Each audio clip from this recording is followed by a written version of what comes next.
Tim Lapor Polri olah tempat kejadian perkara jatuhnya Aisyah dari atas lift lantai 2 Gedung Bandara Internasional Kuala Namu, Kabupaten Deli Serdang, Sumatera Utara. Satu persatu komponen kontrol dicek petugas, mulai dari bagian luar lift, diantaranya tali besi pemberat hingga sensor lift. Kepala Kepolisian Daerah Sumatera Utara, Irjen Pol Pancaputra mengatakan pihaknya masih mendalami pemeriksaan dari Angkasa Pura II dan pengelola Bandara Kuala Namu. Memang di sisi pintu yang dibuka dan mengakibatkan kecelakaan itu, teman-teman sekalian, itu ada ruang yang cukup lebar, kurang lebih 60 cm, 40-60 saya hitung kemarin, gitu, dan cukup langsung dari tingkat 3 langsung jatuh ke tingkat 1. Nah, kenapa ini ada ruang? Ini menjadi bagian dari pemeriksaan teman-teman Polresta Deli Serdang. Kenapa itu lift bisa terbuka padahal itu pintunya ada di sana? Nah, ini juga bagian dari pemeriksaan oleh Polresta Deli Serdang, khususnya baik kepada pengelola bandara maupun nanti pihak pabrikan yang memasang lift itu.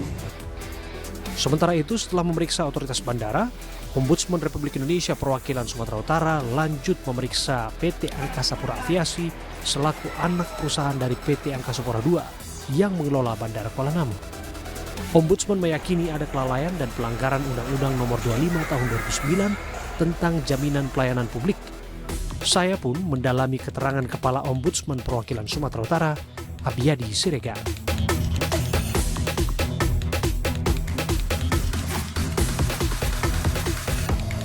Pak Abiyadi sudah datang ke Kuala Namu dan menemukan bahwa ada indikasi kelalaian perawatan sarana dan prasarana fasilitas publik kaitannya dengan lift yang pada akhirnya ada korban di sana. Betul demikian, Pak? Kalau kita melihat dari perspektif pelanggaran pelayanan publik Undang-Undang 25 atau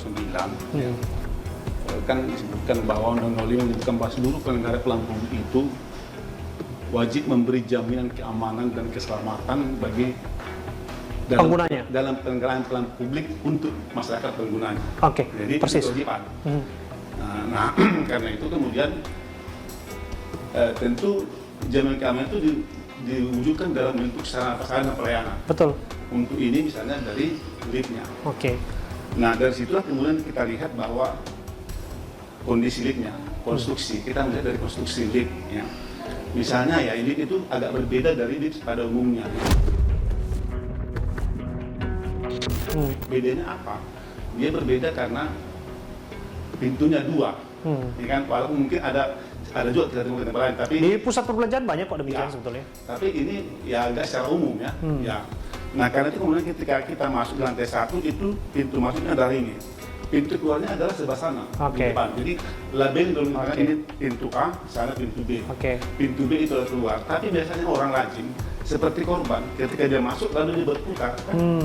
Ya kan? Di situ dia. Nah, sementara ketika ini nanti sampai ke lantai 3, pintu masuk ini tidak. Lantai 2 maksud Anda mungkin? 3.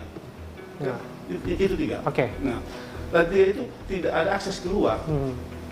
Lantai 3 itu tidak ada akses keluar. Itu nanti kalau dibuka itu dinding kaca. Betul. Jadi tidak ada akses keluar situ. Di lantai 3 itu akses keluarnya hanya di pintu B. Nah, itulah persoalannya. Jadi kemudian sehingga ketika misalnya pintu A itu nggak bisa terbuka di lantai 3, dia kan panik. Ya, coba buka. Sebetulnya kalau saja dia buka dan terbuka, lalu dia jalan lalu terjebak ke dalam. Nah, masalahnya seharusnya kalau kita mengacu pada Undang-Undang 25 tadi untuk memberi jaminan keamanan yang sama itu, mestinya ini nggak bisa dibuka. Kalaupun misalnya dibuka secara paksa, seharusnya ini harus ada yang alarm yang berdering, mengunci, mestinya jangan terbuka. Setidaknya ada sistem peringatan dini, mitigasi. Tapi pada hakikatnya mirroring lift yang sama konstruksinya juga ada, dan itu ada di etalase yang langsung menuju ke pintu masuk keberangkatan bandara. Dan saya sendiri dengan tangan bisa membuka dan saya ukur 50 cm dan saya lihat langsung ke bawah, ternyata betul bahwa berjarak dan sangat terjal. Orang yang jatuh ke bawah itu luar biasa dan sangat riskan. Bayangkan ini bisa terjadi pada anak-anak yang panik atau orang tua yang tidak tahu apa-apa, tapi ini menjadi pelajaran. Bagaimana tanggapan Anda? Nah itu yang sebetulnya, makanya kita selalu katakan bahwa jaminan keamanan bandara, perusahaan sebagai pengelola bandara itu tidak memiliki jaminan keamanan keselamatan kepada dalam memberikan pelayanan kepada masyarakat ya melalui lift itu. Itu satu contoh. Yang kedua adalah saya juga kan lihat bandingkan dengan lift yang lain itu. Di situ ada beberapa tombol-tombol. Ini kan kita lihat di tempat lain. Betul. Di sampingnya. Itu ada tombol emergency dulu, ada tombol emergency situ. Ya kan? Tombol emergency itu ada sifatnya calling. Kita pencet dia mungkin bisa kita bicara, halo saya di sini terjebak misalnya kan. Betul. Itu kemarin kita coba itu tidak berfungsi. Tidak berfungsi. Nah, kita aktif ya. Lalu kemudian ada call emergency lonceng. Kita pencet juga kayaknya ini tidak berbunyi. Nah ini maksud saya tadi bahwa beberapa indikator-indikator yang kita lihat bahwa jaminan keamanan dalam penyelenggaraan pelayanan publik di Bandara Kuala Namu itu yang kurang baik. Soal pertanggungjawaban kan dari pihak PT Angkasa Pura Aviasi sudah menonaktifkan 5 orang personil dari Bandara Kuala Namu sebagai bentuk mereka ingin membuktikan bahwa ada penyelidikan yang berlangsung secara transparan dan akuntabel dan upaya mereka untuk memastikan keadilan dapat ditegakkan. Ya, kalau itu benar kita apresiasi ya. Kalau itu benar ya. Tapi nanti akan kita coba konfirmasi dulu itu kebenarannya ya. Kalau benar itu nanti kita minta nama-namanya, jabatannya sejak kapan, pertanggal berapa gitu. Kalaupun kemudian bahwa keluarga korban ingin menuntut, apakah dalam Ombudsman melihatnya mungkin saja bisa dimintai pertanggungjawaban pidana? Saya unsur pidananya mungkin biarlah pihak kepolisian yang yang mengurus ya. Di kita dalam perspektif pelayanan publiknya Mas. Terakhir, Pak Apiadi, banyak publik yang menilai bahwa ini semua akibat kepanikan. Ya. Kepanikan dan adanya ketidaksigapan dari korban untuk mengantisipasi hal tersebut.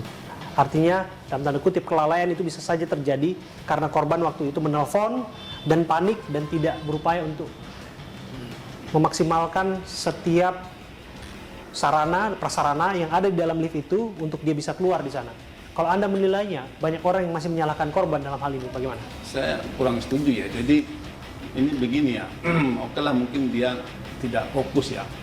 Tapi saya pikir ini adalah penyelenggaraan pelayanan. Dia itu berjalan bukan di jalan setapak di kampung, ya kan? Paham nggak? Jadi maksudnya kalau saya jalan di kampung setapak, saya kan hati-hati melihat kalau ada lubang saya lompat. Betul. Kalau ada becek saya lompat. Betul. Ya kan? Supaya menghindar. Ini saya jalan di sebuah unit penyelenggaraan pelayanan publik yang betul-betul sudah baik mestinya, ya kan? Ya dikelola dengan baik, dengan anggaran yang besar. Dikelola sebuah beberapa perusahaan yang katanya kerjasama dengan asing ya. Di situ persoalannya kemudian lalu ternyata sistem keamanannya kurang baik.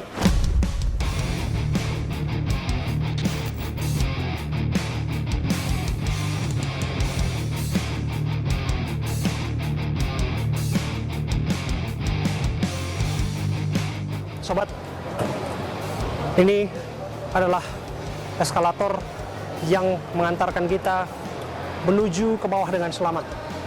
Tapi pada faktanya, fasilitas publik seperti ini juga bisa mengantarkan kita pada hal-hal yang tidak diharapkan. Seperti kasus yang terjadi pada Aisyah Sinta Dewi Hasibuan.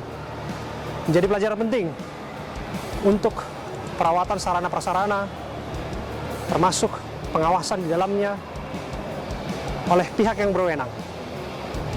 Tak kalah penting juga, setiap pengguna fasilitas publik, baik itu lift, eskalator, dan lain sebagainya, juga harus mawas diri untuk mengantisipasi hal-hal serupa terjadi lagi. Saya Abraham Silaban dari Bandara Internasional Kuala Namu. Sampai jumpa.